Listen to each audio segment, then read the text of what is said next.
श्री स्वामी समर्थ मित्रांनो, एक साधा स्वामी भक्त होता. तो स्वामीवर खूप प्रेम करायचा, रोज नामस्मरण करायचा.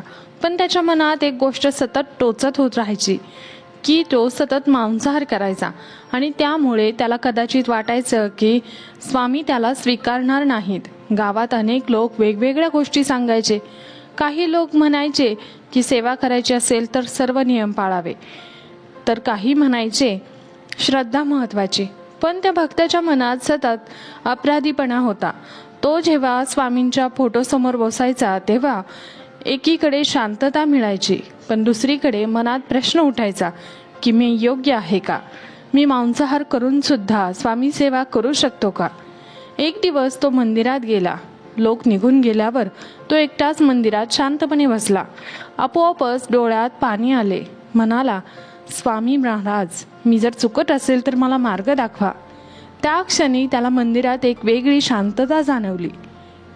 काही आवाज नव्हता, पण मनात जणू उत्तर म्हटलं ते मनातून असतं. त्या दिवसापासून त्याच्या आयुष्यात हळूहळू बदल सुरू झाला. तो स्वतःला दोष देण्याऐवजी स्वतःकडे समजून पाहू लागला. तो सेवा करत राहिला, मंदिर साफ करणे, गरिबांना मदत करणे आणि स्वामींचे नाम घेणे. पण मनातील प्रश्न अजून पूर्ण संपला नव्हता, तो अपूर्णच होता. एका रात्री त्याला विचित्र स्वप्न पडलं. तो एका मोठ्या रस्त्यावर चालत होता. आजूबाजूला अनेक लोक होते, काही धार्मिक, काही साधे, काही चुका करणारे. पण सगळ्यांच्या पुढे स्वामी चालत होते. स्वामी सर्वांना सारखेच नजरेने पाहत होते. त्यांना धडधडत्या मनाने विचारलं, मी तुमच्याजवळ राहू शकतो का? स्वामी हसले आणि म्हणाले, अरे मूर्खा, जवळ येण्यासाठी मन लागते, शरीराची सवय नाही. अचानक त्याची झोप उडाली. सकाळी उठल्यावर त्याला आतून हलकं वाटलं. त्याला जाणवलं की कदाचित स्वामी शिक्षण देण्यासाठीच नाही तर समजून घेण्यासाठी असतात. त्या दिवसानंतर तो स्वतःवर जबरदस्ती करू लागला नाही, पण प्रत्येक कृती करताना तो जागृत राहू लागला, सतर्क राहू लागला. तो विचार करू लागला की मी स्वामींसाठी काय बदल करू शकतो. हळूहळू त्याच्यात शांतता वाढू लागली. घरातली भांडणं कमी झाली. त्याचं कामामध्ये लक्ष लागायला सुरुवात झाली आणि सर्वात महत्त्वाचं म्हणजे त्याच्या चेहऱ्यावर समाधान दिसू लागलं. त्याला कळून चुकलं की सेवा म्हणजे बाहेरून बदल दाखवणे नाही, तर आतून, अंतर्मनातून परिवर्तन सुरू होणे आहे. आणि त्याची खरी यात्रा आता सुरू झाली. स्वामींच्या त्या स्वप्नानंतर भक्ताचे मन जरी शांत झाले होते तरी आयुष्यातील परीक्षा थांबल्या नव्हत्या. काही दिवसांनी अचानक त्याच्या कामात त्याचे मोठे नुकसान झाले. घरामध्ये पैशाची अडचण निर्माण झाली आणि ज्या लोकांना तो आपले समजायचा तेही दूर जाऊ लागले. प्रत्येक दिवस अगदी ताणतणावाने भरलेला होता. तुम्हाला माहिती आहे, पैसा नसल्यावर जगात कोणीही किंमत देत नाही, याची देखील त्याला जाणीव झाली. अशा वेळी त्याच्या मनात पुन्हा तोच प्रश्न उभा राहिला, कदाचित मी स्वामींच्या मार्गाला योग्य नाही का, म्हणून हे संकट ओढवले आहे का? पण यावेळी तो पळून गेला नाही. तो रोज रात्री स्वामींच्या फोटोसमोर बसून फक्त एकच गोष्ट म्हणायचा, मला शक्ती द्या स्वामी. त्याला जाणवू लागले की पूर्वी तो सेवा करत होता उत्तर मिळवण्यासाठी, पण आत्ता तो सेवा करत होता स्वतःला सावरून ठेवण्यासाठी.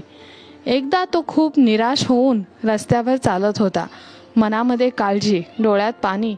अचानक एक वृद्ध माणूस त्याच्या जवळ आला आणि सहज म्हटला, विश्वास ठेव, संकट संपतात. एवढं बोलून तो निघून गेला. फक्त थोडा वेळ थांबला. त्या चेहऱ्याला स्वामींची झलक दिसली. घरी आल्यावर तसं मन विचित्र शांत झालं. त्या रात्री त्याला पुन्हा स्वप्न पडलं. स्वामी एका नदीकिनारी बसले होते. भक्ताने विचारलं, स्वामी, माझ्या आयुष्यात एवढ्या अडचणी का? स्वामी शांतपणे म्हणाले, परीक्षा म्हणजे दूर जाणं नाही, तर मजबूत होणं. सकाळी उठल्यावर त्याला जाणवलं की संकट असूनही तो आधीपेक्षा जास्त स्थिर आहे. हळूहळू त्याने आयुष्यातील अगदी छोट्या छोट्या गोष्टींमध्ये आनंद शोधायला सुरुवात केली. तो आई-वडिलांशी शांतपणे बोलणे, गरजूंना मदत करणे, स्वतःवर राग न काढणे. त्याच्या मनात आता एक नवीन समज वाढू लागली. स्वामी सेवा म्हणजे स्वतःला बदलण्याची प्रक्रिया आहे. त्याच्या मनात आता वेगळ्या प्रकारे उभा राहू लागला. त्याला जाणवलं की स्वामींनी कधीच त्याला घाबरवलं नाही, उलट प्रेमाने विचार करायला लावलं. दिवस पुढे गेले तसे त्याचे आयुष्यात छोट्या छोट्या चांगल्या गोष्टी, घटना घडू लागल्या. अडकलेले पैसे मिळाले, घरातील वातावरण शांत झालं.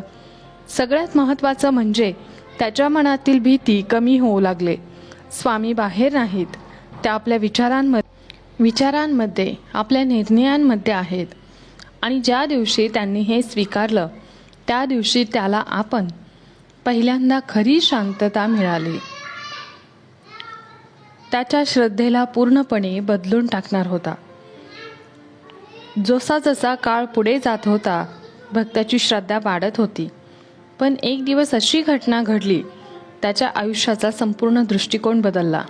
त्या दिवशी तो खूप थकलेला होता. दिवसभर कामात अडचणी, मनात ताण आणि रात्री घरी येऊन तो शांतपणे स्वामींच्या फोटोसमोर बसला. त्यांनी काही मागितलं नाही, फक्त शांतपणे डोळे मिटले. अचानक त्याला जाणवू लागले की खोलीत एखादी ऊर्जा आहे. मन शांत होत गेलं. नकळत त्याच्या डोळ्यातून अश्रू आले. त्या क्षणी त्याच्या मनात एक स्पष्ट विचार आला, तू स्वतःला दोष देत राहिलास, पण मी तुला कधीच नाकारलं नाही. त्याने धसकून डोळे उघडले, पण आजूबाजूला कोणीच नव्हते. तरीही त्या अनुभवाने त्याचे मन हलले. दुसऱ्या दिवशी तो मंदिरात गेला. तिथे एक साधू शांतपणे म्हणाले, सेवा म्हणजे प्रेम, भीती नाही. हे ऐकताच त्याला वाटलं जणू स्वामी स्वतः त्याच्याशी बोलत आहेत. त्याने त्या दिवसापासून स्वतःवर कठोर निर्णय लादणे पूर्णपणे बंद केले. मनाने प्रामाणिकपणे राहण्याचा मार्ग स्वीकारला. म्हणजे काही आठवड्यात त्याच्या सवयी आपोआप बदलायला लागल्या. ज्या गोष्टीबद्दल त्याला आधी द्विधा परिस्थिती निर्माण व्हायची त्या आता शांतपणे कमी होऊ लागल्या. त्याला जाणवले की मनामध्ये बदल जबरदस्तीने नाही, तर तो स्वतःच्या अंतर्मनातून होतो. एक दिवस तो आपल्या मित्रांसोबत बसला होता, तेव्हा त्याने सहज मांसाहार न करण्याचा निर्णय घेतला. त्या निर्णयामध्ये अपराधीपणा नव्हता, फक्त शांत समाधान होतं. त्याला कळलं की स्वामींनी त्याच्याकडून काही हिसकावून घेतलं नाही, पण हा बदल मात्र स्वामींनी घडवून आणलेला आहे. त्याने फक्त त्याला स्वतःला समजून घ्यायला शिकवलं. त्या रात्री स्वप्न पडलं की स्वामी हसत म्हणाले, जेव्हा मन बदलतं तेव्हा सवयी आपोआप स्वतः मागे राहतात. सकाळी उठल्यावर त्याला इतकी शांतता वाटली जणू आयुष्यभराचा भार उतरला होता.